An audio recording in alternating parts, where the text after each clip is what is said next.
Kúpiť pneumatiky nie je to isté, ako ísť nakúpiť rožky alebo chlebík, takže si v dopravnom oku povieme, ako na to, aby ste sa vyvarovali zbytočných problémov.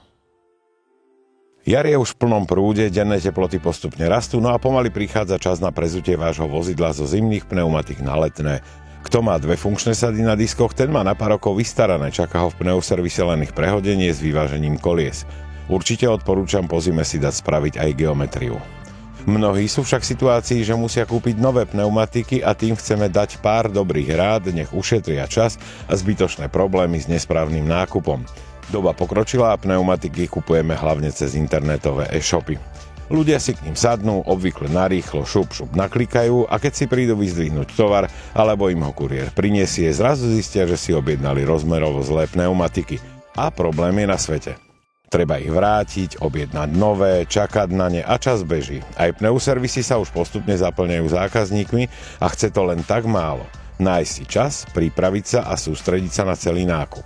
V prvom rade odporúčam odfotiť si tú starú alebo predošlú pneumatiku, hlavne s údajmi o rozmeroch pneumatiky, vrátane záťažového alebo hmotnostného a aj rýchlostného indexu. Mnohí ani nemajú pojem, ktoré čísla a písmená to sú a čo znamenajú.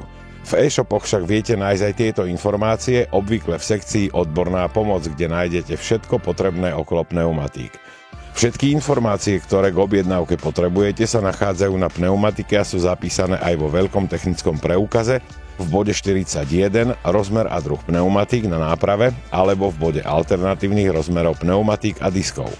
A tie musia nakupované pneumatiky spĺňať, inak môžete mať problém hlavne na stanici technickej kontroly a taktiež v prípade škodovej udalosti alebo dopravnej nehody, či už s políciou alebo s poisťovňou.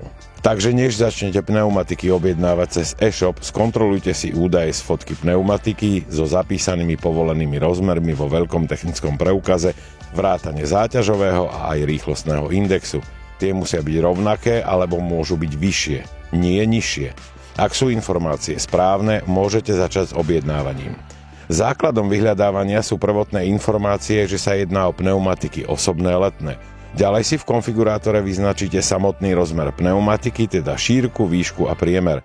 Vyznačíte si záťažový a rýchlostný index. A keď máte záujem o konkrétnu značku pneumatík, máte možnosť si ju v ponuke e-shopu označiť tiež. Dáte vami zadané parametre vyhľadávať a e-shop vám zobrazí aktuálnu ponuku. Z nej si vyberiete tú pneumatiku, ktorá vám najviac vyhovuje. Každý zo zákazníkov má iné podmienky výberu. Niekto cenu chce lacné, niekto značku, vyhovuje mu prémiová, iný zase hľadá dobrú pneumatiku za rozumnú cenu. A keď ste si už tie svoje pneumatiky vybrali, pokračujete do nákupného košíka. Ale pozor, aj tam by som si pre istotu tie rozmery skontroloval a až potom by som definitívne zrealizoval svoj nákup s vedomím, že som nič nezanedbal a objednal som si správne. Tak, aby som obul svojho tátoša do tých správnych pneumatík. Verím, že sme vám poradili v dnešnom dopravnom oku, no a uvidíme sa na budúce.